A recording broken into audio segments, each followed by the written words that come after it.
Today's episode is for you if you've ever found yourself thinking, I know I've got this experience, I know what I'm talking about, I know I'm qualified, so why do I feel like I have no idea what I'm doing and I'm out of my depth? So maybe you've built something meaningful, or you've built like businesses in the past, or maybe you've got a track record of helping others, being good at what you do.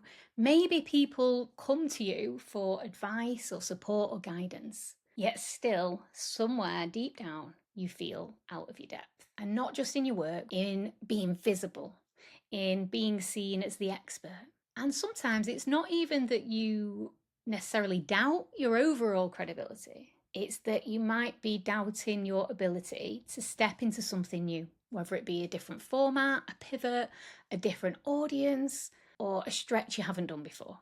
And with new things comes uncertainty. And with uncertainty comes this alarm, if you like, that's registered in your mind and body as a threat. Your nervous system doesn't yet have any evidence of safety in a certain context. So it registers that newness as risk, sending these signals that, you need to watch out, proceed with caution, all sorts of things. And the anxiety you feel from that will likely cause you to overestimate the likelihood of something going wrong and how badly it will go wrong, but also underestimate your ability to cope if it does. So that doubt, that sense of, I'm not sure I can do this, what am I doing? That flipping from maybe excitement about stuff to feeling sick with what ifs. It doesn't always mean that you're doing the wrong thing or you're in the wrong place. Sometimes it's actually a sign that means you're growing. That feeling is not evidence that you're failing. It means you're human. And when you're able to see it in that way, the great thing is you can start getting curious about it, because with curiosity often then comes understanding. With understanding comes clarity. With clarity comes knowledge. With knowledge comes power. And then it helps you start responding differently. But for now, if you can start getting curious, because that feeling is coming from somewhere, and it's not necessarily coming from the reality of the situation you're currently in. It's not a personality flaw. It's not coming from some sort of weakness that you have or that you're defective in some way. It's a protection strategy. Your mind and body are ready to help you survive this thing that you're facing or that you're going to do. But when we aren't able to see it through that lens, it's not uncommon to start seeing it as a sign of something wrong with you, something failing, not being capable, or self-sabotage, which is a phrase I'm not keen on, but hopefully conveys what I mean. So, feeling out of your depth, even when you're highly capable, is rarely about actual levels of competence and ability. It's about things like what confidence cost you growing up. It's about what it cost you to show certainty in what you did or be sure of yourself. It's about what you were taught mistakes meant when you made them. It's about what being seen by others or being judged felt like in your body. It's about what parts of you learned that it was safer to stay small. You might have grown up in environments, in society or culture, where confidence was seen as arrogance. Mistakes were shamed and not supported. You were disliked or called a show-off or big-headed if you spoke about or showed your strengths, what you're good at. You were praised maybe only when perfect. Maybe you were taught that your achievements weren't quite enough. You could always do better. Or you might have been someone who was the emotional caretaker, the peacekeeper, the responsible one, the one that was always managing others and helping them through stuff, managing their emotions, and never being allowed to take up your own space. So now when you try to show up, maybe to plan something or try something new or to launch something in your business or promote yourself or your products, whatever it is, when it's time to tell people what you're planning, what you do, your nervous system sounds an alarm. Don't get it wrong. Don't say the wrong thing or you'll lose credibility. Don't be too much. Don't let them see you hesitate. Don't be weak. Do this, but not too much. Promote it, but don't show too much of yourself. All this pressure. And then even when you do succeed, maybe the fear doesn't always ease because your body doesn't yet know that this new territory, this thing that you're going into, it doesn't fully feel like it's safe. So the voice in your head still whispers, you only pulled that off because you over-prepared. You were lucky it didn't go wrong. Next time, they might see through you. It could still go wrong. You must have blagged it to get through that. They might not be as genuine as they seem.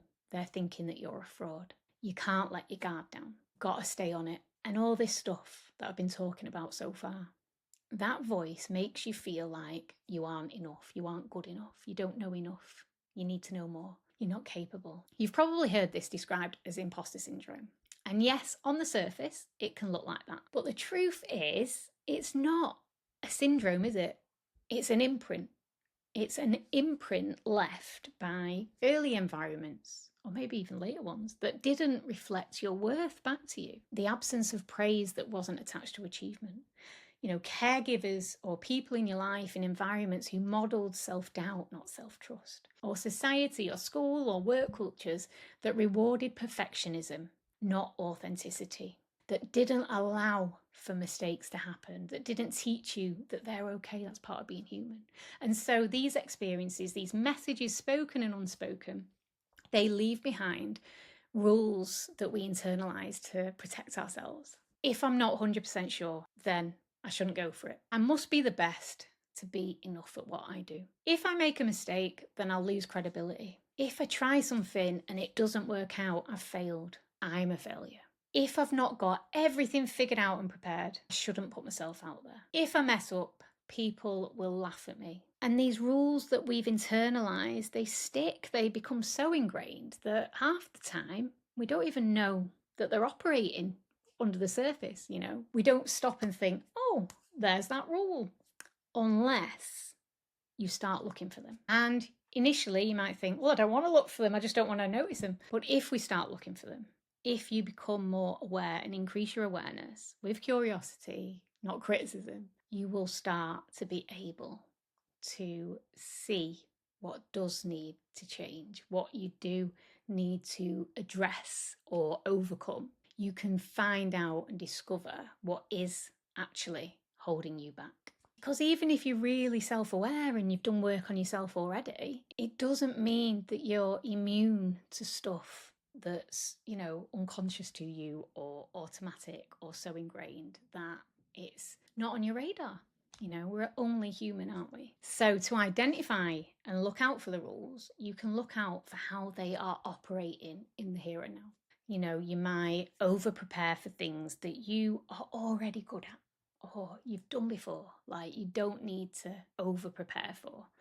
Maybe you invest in loads of courses, qualifications or training or whatever it is that you don't actually need, but you do it because it feels like having a certificate makes you more credible. Maybe you second guess yourself even when clients tell you it was great or you get really positive feedback. You might dismiss it as them just being nice or whatever it is. Perhaps you delay promotions or launching or sharing your work because you don't feel ready yet. Maybe you dismiss praise with, oh, I just got lucky, or I'm not sure it was that good. Maybe you minimize your achievements or downplay stuff or brush things off because it feels like you can, if you set the bar low and manage people's expectations at that lower level, there's less risk of them seeing you or noticing you do something that might be seen as failing. Maybe you avoid opportunities unless you feel 110% qualified. The mad thing is, on paper, I imagine you are probably more than enough. You've probably got like testimonials, feedback, I don't know, accounts, qualifications, experience, whatever, that shows you on paper you are credible. But your body doesn't feel that way because safety hasn't caught up with your success. And especially if you're doing something maybe you've not done before, even if it's adjacent to things you're good at, your system might not yet know it's safe to put yourself out there and be seen in this new way. The very things you've consciously or unconsciously put in place to protect yourself, like avoiding, over-preparing, procrastinating, constantly seeking reassurance, are the same things that are keeping newness to associate with psychological risk. It's not giving your nervous system an opportunity to learn differently. And when new is seen as a threat, growth feels like danger. Change feels like a massive risk, more of a risk than it rationally is. Not because you're not capable, but because the imprint of protection hasn't been updated yet. Your mind and body continues to try and protect you from the risk of being judged, being criticised, being mocked, being told you're wrong, feeling rejected, feeling like there's a risk of losing connection if you get something wrong or it doesn't go to plan. And if you're at that stage where you can rationalise and you can use logic and tell yourself, it's fine, I know what I'm doing, I can do this. But your body says, no, you can't. Or maybe you know rationally, like you're excited about doing something new or these ideas or promoting yourself, whatever it is. But you flip then to feeling like you're going to throw up or be sick at the thought of it. That's not you being irrational. That's you remembering. You're not being weak. There's not something like defective about you. There's not something wrong with you. You're just stepping onto a path that is less familiar. And your system's asking, is this safe too? So just to emphasize, that doesn't mean you're not credible. It means your nervous system is looking for new evidence of safety. Feeling out of your depth doesn't necessarily mean you are.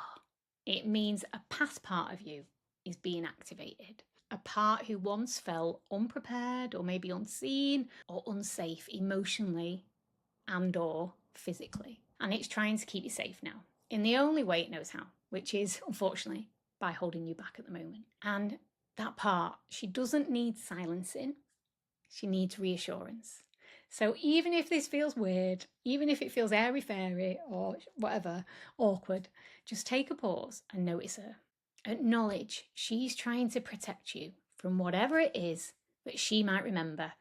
And it's okay if you don't know what that is, because memories, we know from advances in neuroscience, memories are not just held, in the part of our brain where we can access it and describe it to people.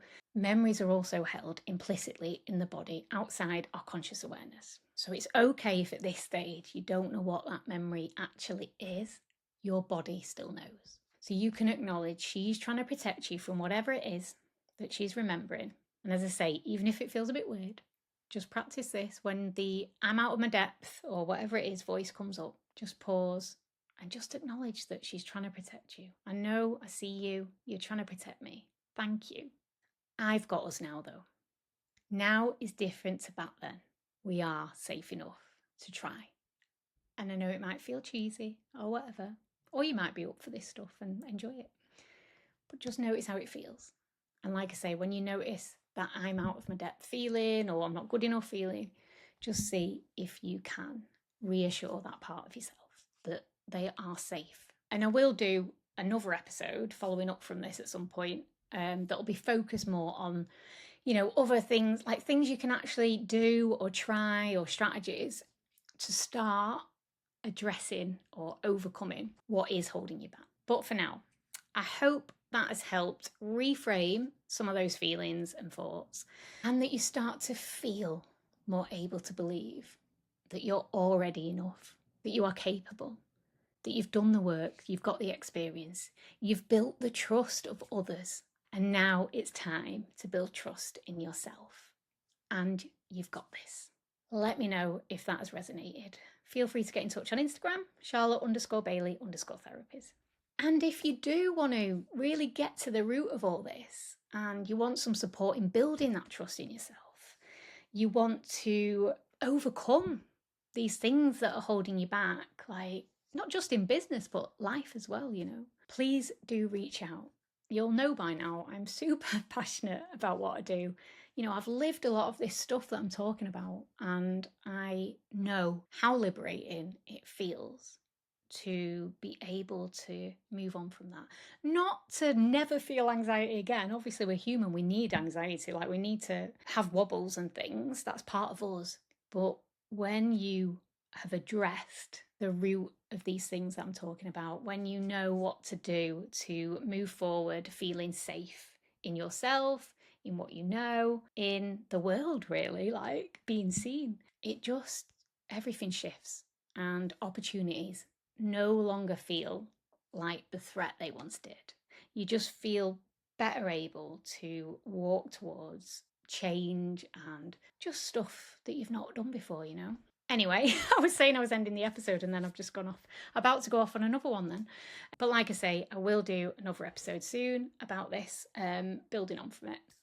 But for now, take care and I will see you soon.